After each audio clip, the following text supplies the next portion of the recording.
Bismillahirrahmanirrahim. Assalamualaikum warahmatullahi wabarakatuh. Selamat pagi anak-anak. Semoga hari ini kalian semua baik, sehat, dan penuh semangat. Kita berjumpa lagi dengan Ibu Neng Mariana sebagai guru PAI di SDN 2 Mekar Mulia. Pada kali ini Ibu akan menyampaikan tentang materi, yaitu ketika kehidupan telah berhenti atau disebut dengan kiamat. Nah, di mana proses terjadinya kiamat itu pasti dan yakin akan terjadi. Itu salah satu dari rukun iman yang kelima, yaitu hari akhir. Nah, sebelum kita belajar, kita berdoa dulu supaya kita diberikan kemudahan oleh Allah dan kelancaran. Kalian jadi anak-anak yang pintar, anak-anak yang luar biasa. Yuk kita berdoa dulu sebelum belajar. Berdoa mulai. A'udzubillahi minasyaitonirrajim. Bismillahirrahmanirrahim.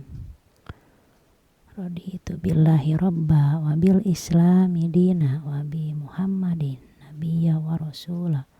Rabbi zidni ilma warzuqni fahman birahmatika ya arhamar rahimin.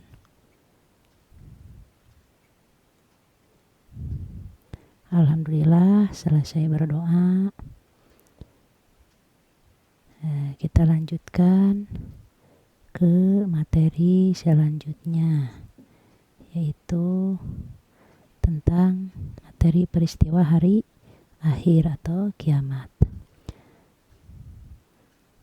Peristiwa hari akhir yaitu yang di dalamnya terdiri dari makna hari akhir, kejadian hari akhir, dan hikmah beriman pada hari akhir. Nah, perlu kalian ketahui dan pahami tentang makna hari akhir ini, terus kejadian hari akhir, dan hikmah beriman pada hari akhir. Nah, di sini lanjut ke makna hari akhir. Harus kalian ketahui, yaitu dalam makna hari akhir itu ada pengertian hari akhir, di mana kita ciri orang yang beriman pada hari akhir. Dan yang kedua, tanda-tanda hari akhir, yaitu tanda kiamat kecil atau kiamat sugro dan kiamat besar, yaitu kiamat kubro. Nah, selanjutnya yang pertama, makna hari akhir. Beriman pada hari akhir. Makna hari akhir yaitu pengertiannya yaitu iman, artinya percaya. Beriman kepada Allah berarti mempercayai akan terjadinya hari kiamat, karena sudah pasti dan sudah ketentuan ada dalam Al-Qur'annya bahwa proses hari kiamat itu atau hari akhir itu akan terjadi. Dan selanjutnya ada tanda-tanda hari akhir, yaitu hari kiamat dibagi menjadi dua. Yang pertama ada kiamat kecil. Perlu kalian ketahui tanda-tandanya kiamat kecil, bahkan di sekeliling kita sudah banyak terjadi. Dan yang kedua yaitu kiamat besar, kiamat kubro. Dan kiamat kecil itu kiamat sugro. Itu bagaimana tanda-tandanya?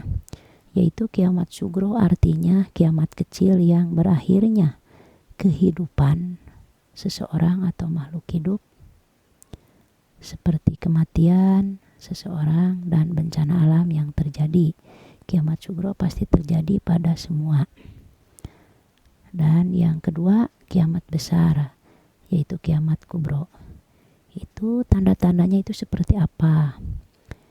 yaitu kiamat kubro atau kiamat besar adalah hancurnya alam semesta beserta seluruh isinya. Tidak ada makhluk hidup yang tersisa, semua akan binasa. Yaitu disebut dengan kiamat kubro.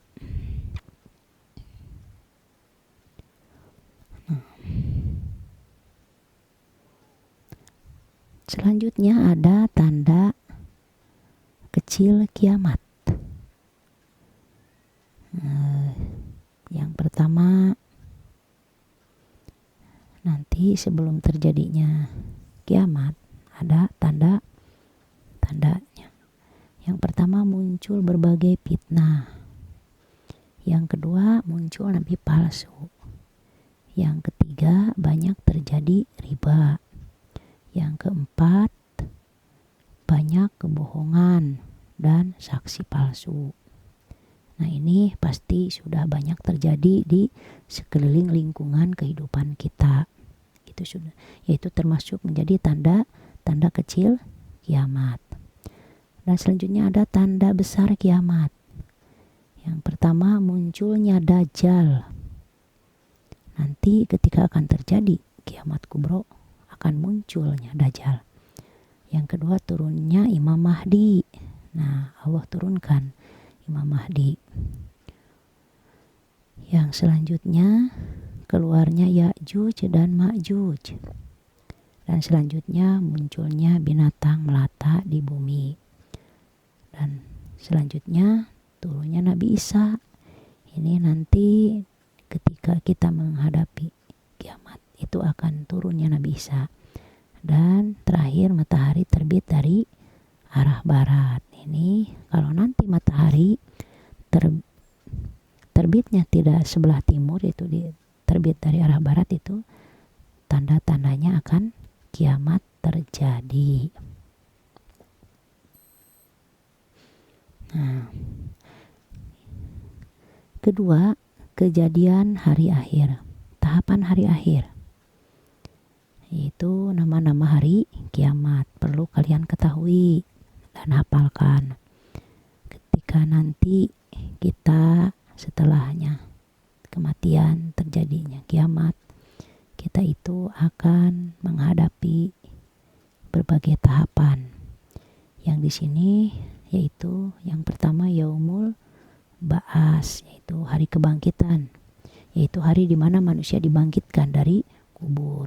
Orang-orang yang sudah mati, orang yang telah mati itu dibangkitkan lagi di hari kubur. Yang kedua, yaumul mahsyar, hari berkumpul, yaitu manusia dikumpulkan di suatu tempat, yaitu di padang mahsyar, tempat yang sangat luas. Yang selanjutnya, yaumul hisab, hari perhitungan, yaitu hari di mana amal manusia dihitung seluruhnya. Baik amal baik atau amal buruk itu akan dihitung, atau disebut dengan yaumul hisab, hari perhitungan. Yang selanjutnya ada yaumul mizan, yaitu hari penimbangan, yaitu hari di mana amal manusia ditimbang, baik dan buruknya akan ditimbang. Dan yang terakhir, yaumul jaza, hari pembalasan, yaitu hari di mana manusia menerima balasan dari segala amal perbuatannya yang dilakukan di dunia ini, akan ada pembalasannya. Nah, itu. Nah, yang terakhir yaitu hikmah beriman kepada hari akhir. Nah, ada hikmahnya. Makanya kalian semua anak-anak yang soleh dan solihah, kita harus beriman kepada hari akhir atau hari kiamat. Itu ada hikmahnya dari kita beriman pada hari akhir. Yang kesatu yaitu memotivasi manusia kita semua untuk taat dan ikhlas pada perintah Allah Subhanahu wa ta'ala. Kita untuk melaksanakan ibadah, amal soleh, amal baik, segala kebaikan, itu akan termotivasi karena kehidupan dunia ini hanya sementara. Akan tiba saatnya datangnya hari akhir di mana kita akan meninggalkan dunia ini. Yang kedua yaitu selalu berhati-hati dalam bertindak. Nah, tentunya kita harus berhati-hati dalam melakukan hal apapun apalagi hal yang buruk atau negatif, karena semua yang kita lakukan itu akan diperhitungkan, dicatat. Ada malaikat yang mencatat amal kita, baik yang buruk ataupun yang baik. Yang ketiga, memperbanyak amal ibadah. Tentunya hikmah dari kita beriman pada hari akhir, kita yakin dan pasti kehidupan kita itu akan berakhir di dunia ini dan lanjut ke kehidupan yang hakiki, yaitu kehidupan di akhiratnya. Kita perbanyaklah amal ibadah, tinggalkanlah hal-hal yang buruk dan yang negatif, perbanyak hal yang positif supaya jadi ibadah.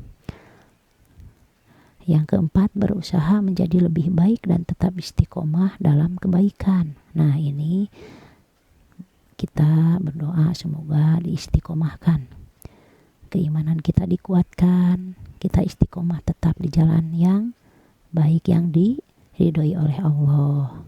Kita jauhilah hal-hal yang dilarang Allah, hal-hal yang dibenci oleh Allah. Dan yang terakhir, yang kelima, menunjukkan perilaku terpuji dalam kehidupan sehari-hari. Tentunya kalian sebagai siswa, tunjukkanlah perilaku yang terpuji, lakukanlah hal-hal yang baik, bersifat baik, berbudi luhur, sopan santun. Kalian taat kepada orang tua, taat kepada guru, hormat kepada orang tua, hormat kepada guru, sayang kepada teman. Jagalah kehidupan kalian itu hal-hal yang baik, hidup rukun dan saling menghormati dengan sesama teman. Kalian itu jadi anak-anak yang baik supaya Allah cinta dan banyak temannya. Nah, itulah yang mungkin pada kesempatan ini Ibu sampaikan, semoga bermanfaat dan kalian bisa mengamalkannya, bisa mengambil apa yang Ibu sampaikan kali ini. Semoga bermanfaat dan terima kasih. Wassalamualaikum warahmatullahi wabarakatuh.